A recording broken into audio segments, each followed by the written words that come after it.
3부 시작하겠습니다. 3부에서는 나머지 문법 문제를 정확하게 해설을 하고 4부에 대한 가이드라인을 드리는 게 중심이라고 생각하시면 됩니다. 18번 문제로 가주세요. 다시 볼 수 있는 시간 20초 드리겠습니다.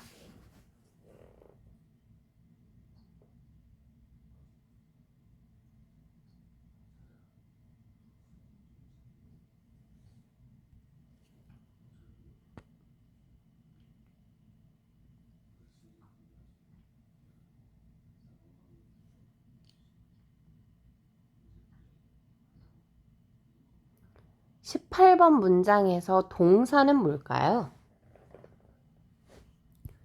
이 문장의 동사는 spoke, 말하다 라는 친구겠죠? 자, 우리가 동사 뒤에 빈칸이 있는 경우에요. 몇 번 설명드린 적 있었던 것 같은데 제가 항상 수업에서 다루고 있는 부분이기도 하고요. 자, 동사 뒤에는 일단 명사가 나올 수 있죠. 명사가 나온다라고 하면은 얘는 동사 뒤에서 을이라고 해석이 되는 목적어 또는 누구누구에게 보내다 이런 식으로 해석이 될 거고요. 다음에 두 번째 부사 올 수 있습니다.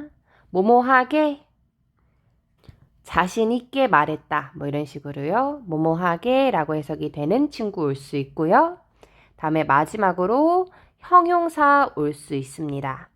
실제로 형용사를 가지고 오는 대표적인 토익이 좋아하는 동사 4가지는 자주 정리하죠. be, become, remain, keep. 이 4가지 동사는 바로 뒤에 빈칸이 있다면 여기는 형용사가 가장 대표적인 정답이다 라고 말씀을 드립니다. 지금은 본론이 어디로 갈 거냐면 언제 명사를 쓰고 또 어느 경우에 부사를 쓰는지에 대한 이유를 간단하게 설명을 드려보면은요. 그거는 동사가 결정을 하는 거예요. 동사들 각각만이 가지고 올 수 있는 게 사실은 정해져 있거든요. 문법적으로. 그러니까 내가 넣고 싶은 걸 막 마음대로 넣을 수 있는 건 아니고요. 명사를 가지고 올 수 있는 애, 부사를 가지고 올 수 있는 애, 또는 마지막으로 형용사를 가지고 올 수 있는 이렇게 동사마다 다 정해져 있어요. 이해하셨을까요? 모든 경우를 지금 다 설명드리기에는 논외의 부분이기도 하고 우리가 토익 고득점을 위해서 꼭 그걸 공부해야 하는 건 아니거든요. 방대하기 때문이에요. 그럼 우리가 접근할 수 있는 방법은 무엇인가? 내가 전문가가 될 건 아니니까 해석에 기대 보면 되는 겁니다. 을르디라고 해석이 되는 게 자연스러운지 뭐뭐하게 라고 해석이 되는 게 자연스러운지 대부분은 해석으로 구분을 하실 수가 있어요. 근데 오늘 좀 나온 동사가 speak이면 이제 말하다라는 친구잖아요. 말하다라고 해석이 되는 이 친구들을 제가 한번 오늘 기회에 정리를 해드릴게요. 말하다가 대표적으로 speak 있죠. speak. 또 talk. 말하다. 또 누구 있죠? S로 시작하는 게 say. 그죠? 마지막으로 tell. 이 친구들은 말하다라는 의미가 있어요. 자, 근데 결론만 말씀을 드리면은요. 일단 speak이나 talk라는 친구는 뒤에 부사를 가지고 오는 대표적인 친구예요. 또는 명사를 가지고 오려면 이 앞에 전치사가 쓰여야 됩니다. with, 뭐 to, about 이해해요? 이런 경우로 이제 보통 나뉜다라고 생각하시면 됩니다. 그런데 제가 speak이라는 친구를 좀 더 설명을 드려보면은요.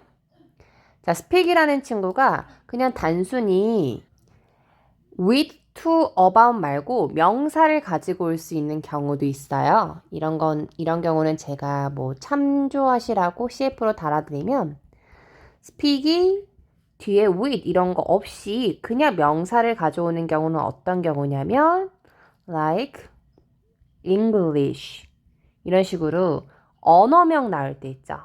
언어. 이럴 때는 얘가 그냥 명사를 가지고 올 수는 있어요. 아, 그렇구나. 가볍게 들으시면 됩니다. 다음, 반대로 say나 tell이라는 친구는 뒤에 명사 목적어를 가지고 옵니다. 얘를 막 달달달 암기하실 필요까지는 없어요. 그냥 그렇구나. 가볍게 이해해 보세요. 자, 그럼 본론으로 돌아가서요. 이 친구를 알았다라고 한다면 쉬운 문제가 됐겠죠. speak이 뒤에 언어를 가지고 온 게 아니라고 하면은 부사를 쓰는 게 맞거든요. 그래서 보기로 이제 빈칸 중에 대표적인 정답이 이제 부사가 되는 거였죠. 자, A번부터 데이비까지 부사는 뭘까요? assuredly ly 붙은 친구가 정답입니다. 뭐뭐하게 라고 해석이 되죠. 여기서는 자신있게 라고 해석하시면 될 것 같네요. 자, 얘를 해석에다가 기대 보면은요. CEO가 자신있게 말했다 이거죠. 무엇에 대해서? 그의 비전에 대해서 자신있게 이야기하다가 자연스럽다 이거예요. 그래서 제가 권장드리는 방향은요. 모든 동사가 이 동사는 뒤에 명사가 오고 이 동사는 부사가 오고 이런 걸 공부하실 필요는 없다라고 여겨집니다. 그걸 공부하실 시간에 단어 하나를 더 암기하시는 게 효율적이라고 여겨지고요. 지금 우리가 당장 바라는 그 점수대에서는 해석으로 풀 수 있는 문제들이 훨씬 더 많이 출제가 되고 있다. 그래서 내가 이 문제들 외에 다른 문제들을 푸는데 시간이 오래 걸리거나 이론을 잘 모른다라고 한다면 그런 제가 패턴식으로 정리해드리는 문제들 있잖아요. 걔를 보시는 게 훨씬 더 효율적입니다. 자, 그럼 18번 문제 다시 한번 정리를 해드리면 동사 뒤에 빈칸이 있는 경우 명사, 부사, 형용사 모두 올 수 있다. 확률적으로 좀 보면은요. 명사, 부사, 형용사 순으로 정답이 가장 많이 나오거든요. 대표적으로 자주 쓰이는 게 명사, 을이라고 해석이 되는 친구죠. 자, 그런데 문맥상 CEO가 자신 있게 이야기했다. 무엇에 대해서? 그의 비전에 대해서. 장담을 말했다라는 거는 부자연스러우니까요. 그죠? 자, 그러면 해석을 좀 이어가 보면은요. 이 빅토리 홀딩스가 회사겠죠. 이 VH의 CEO는 최고 경영자잖아요. 이 사람이 자신 있게 이야기했다 했죠. 무엇에 대해서? 그의 비전에 대해서. 근데 fully 이제 무엇을 위한 이런 뜻이잖아요. 회사의 미래를 위한 그의 비전이요.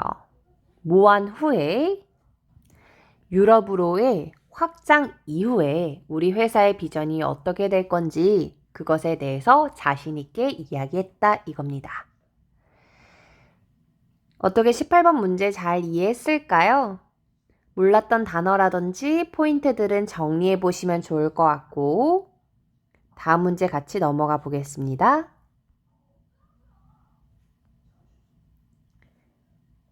22번이요. 다시 보실 수 있는 시간 10초 드립니다.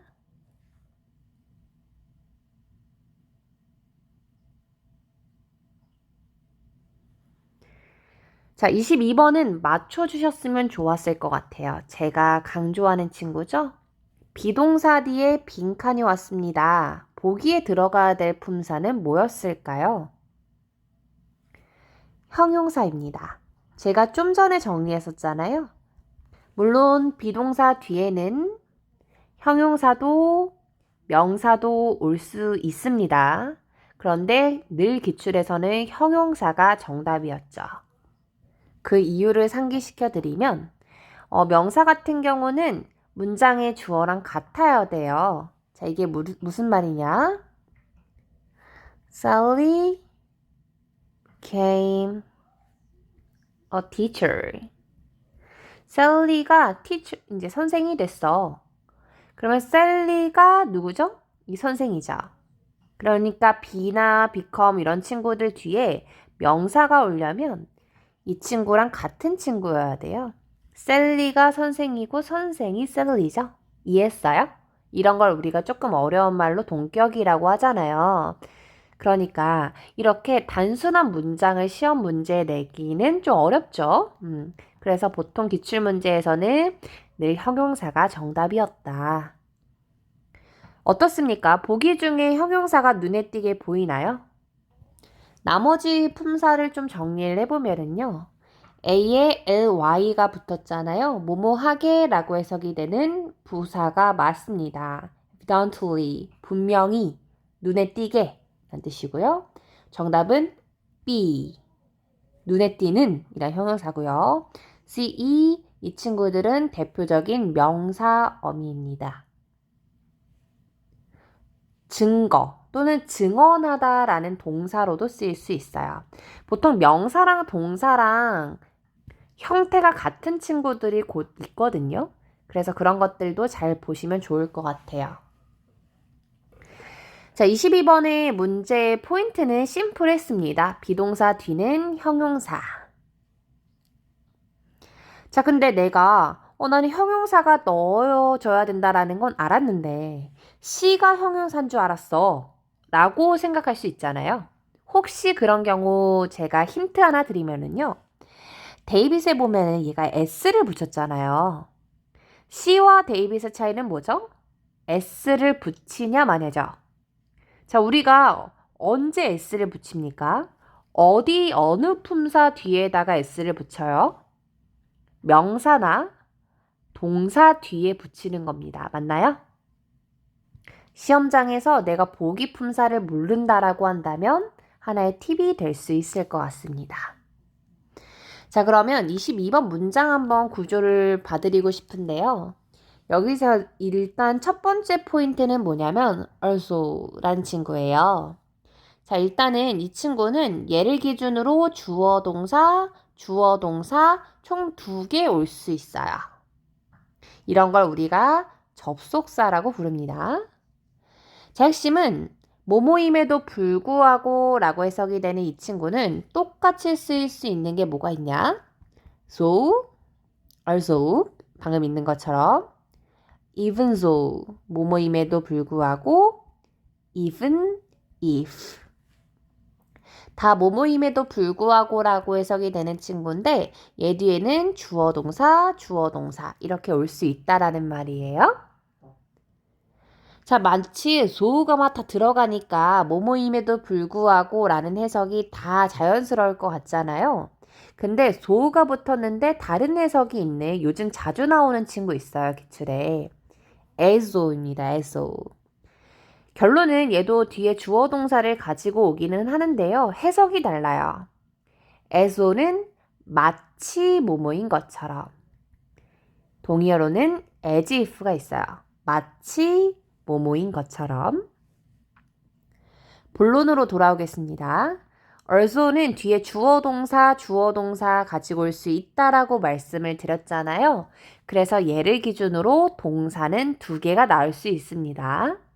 첫 번째 동사 felt, 두 번째 동사 was죠. 이해했어요? 그럼 얘를 기준으로 문장 구조는 좀 빠르게 보일 수 있을 겁니다. also 뒤에 make, felt, 주어 동사 나왔죠?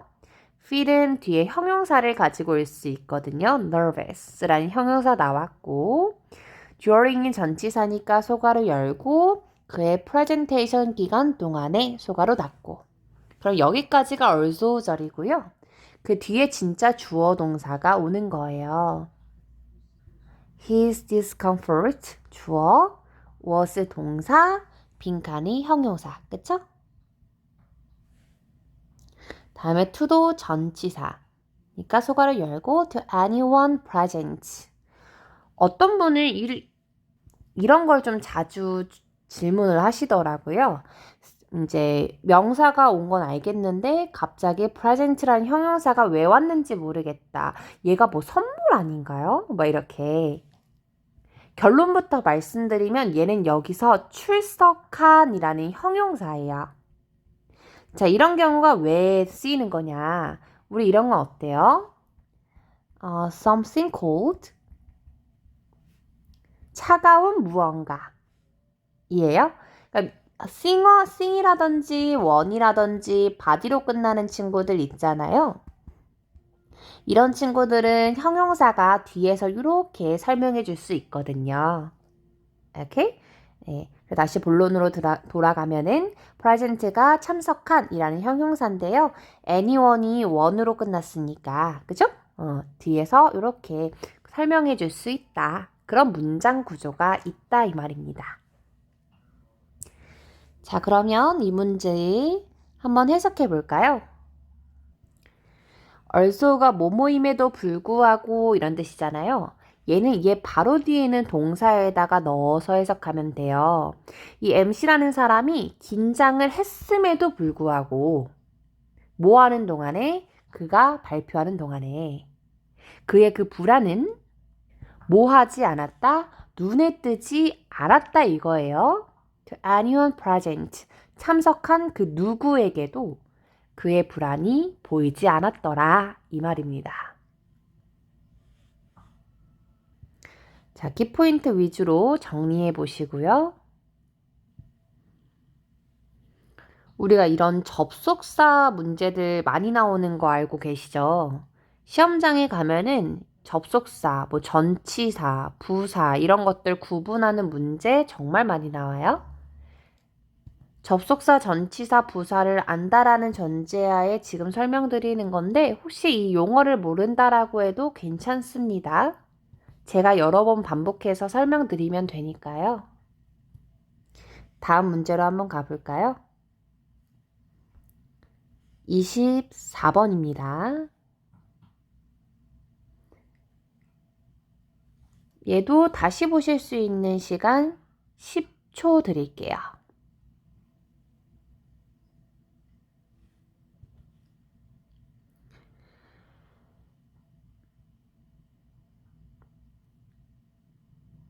핵심은 뭘까요? movement이지 않을까요?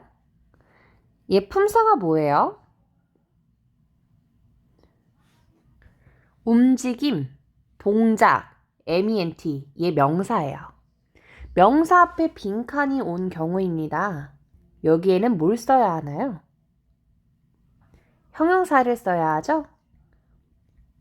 보기 중에서 형용사는 뭔가요? LESS 대표적인 형용사어입니다. A, 끝.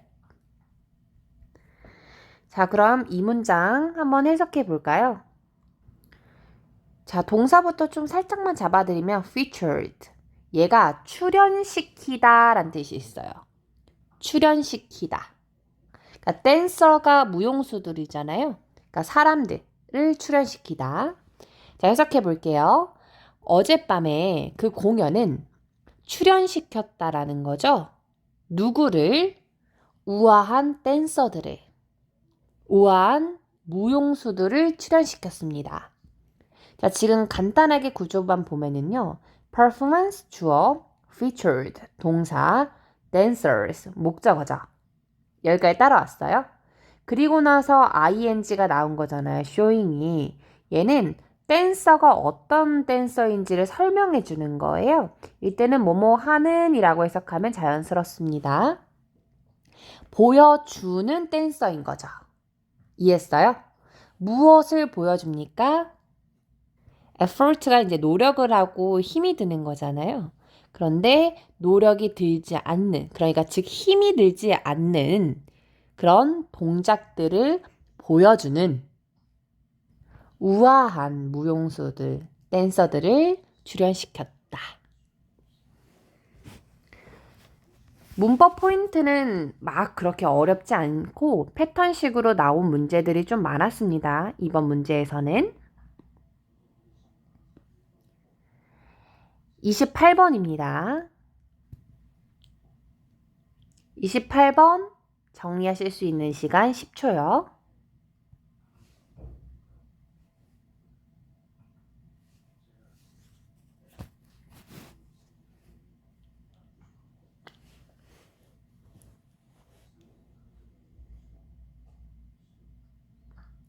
핵심은 some이죠. some이 우리가 자주 보는 친구잖아요. 얘 형용사예요. 그러면 형용사 뒤에 빈칸이 왔거든요. list가 이제 동사고요. 그죠? 동사가 오고 형용사가 왔고 빈칸이 왔다면 여기 들어가야 될 건 뭘까요? 명사입니다. 이해했어요? 게시판에 리스트가 뜻이 뭐죠? 열거하다, 기재하다 이런 뜻이잖아요. 명사를 기재하다. 이해했어요? 자, 그럼 보기 중에서 명사는 뭘까요? 일단 A와 데이빗은 requires, 요구하다 라는 동사고요. MENT 명사입니다. requirements, 요구 조건. B 정답이죠. 자, C 보세요. ing가 명사가 가능하거든요. 근데 조심하셔야 될게요. 얘는 동사를 가지고 만든 거기 때문에 결론은 ing가 명사는 되지만 앞에 형용사가 쓰일 수는 없고요. 얘 앞에는 부사가 쓰여야 돼요. 이거 꼭 알아두세요.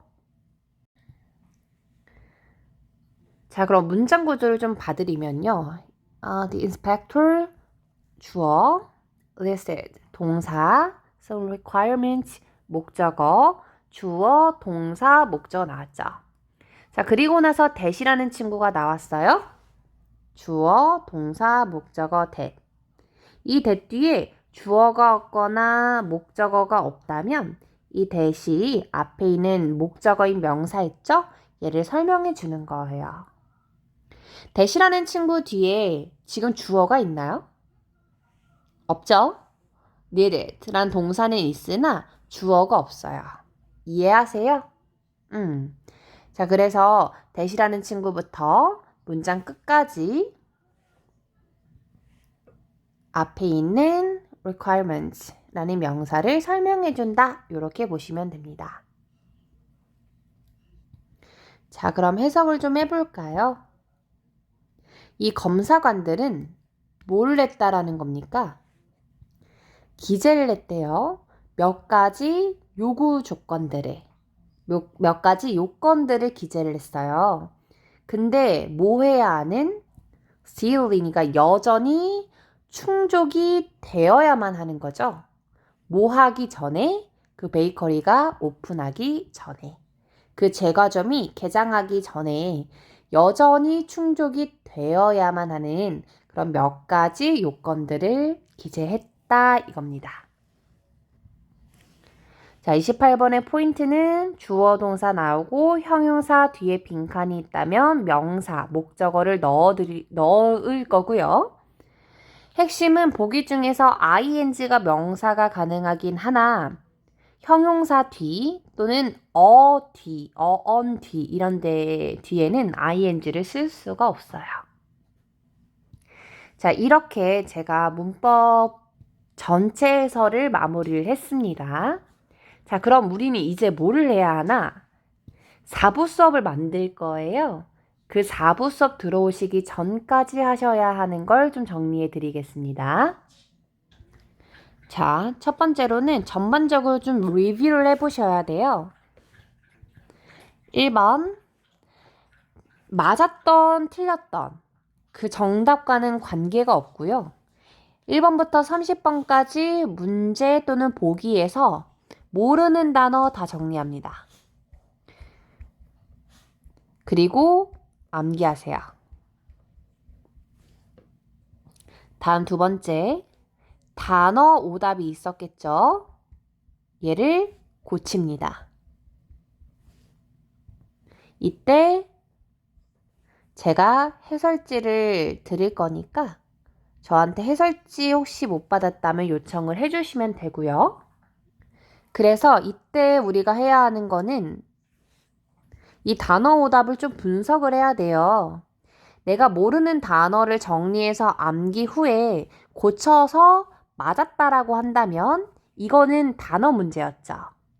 그렇기 때문에 이 단어를 암기하면 되는 문제입니다. 그런데 내가 그러고도 틀렸어요. 이런 경우에 이제 저의 도움이 필요한 거거든요. 다양한 이유가 있을 수 있겠죠. 내가 한국어로는 알겠는데 이 단어의 뜻을 문장에서 어떻게 쓰이는지, 실제 쓰임이 어떠한지를 몰랐을 수 있죠. 이건 저랑 해결해야 될 문제예요. 또는 내가 단어는 다 알았는데 이 문장 구조를 보기가 어려워서 정확한 해석이 안 됐었다. 이런 것도 문제가 될 수 있죠. 이런 경우는 제가 해결해 드릴 부분이니까 저한테 그 문제 번호를 알려주시고 어떤 부분을 이해하기 어려웠는지를 설명해 주시면 제가 보충할 수 있는 뭐 특강이라든지 동영상 바로 만들어 드릴 거예요. 다음 세 번째. 오늘 수업에서 다뤘었던 문법 내용들이 있습니다. 이것도 내가 몰랐던 이론이라고 한다면 조금 더 주의 깊게 보겠지만 전반적인 리뷰가 들어가야 돼요. 그래서 가장 제가 추천드리는 방향은 내가 백지를 보고 오늘 배웠었던 내용을 좀 상기시킬 수 있는 이런 포인트들이 가장 중요하다라고 여기고 있죠. 그래서 꼭 써야 되는 건 아니고요. 늘 말씀드릴 수 있겠지만 그냥 말로 하셔도 돼요.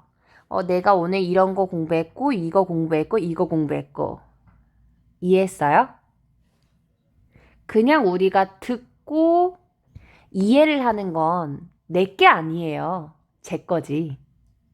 이해했어요?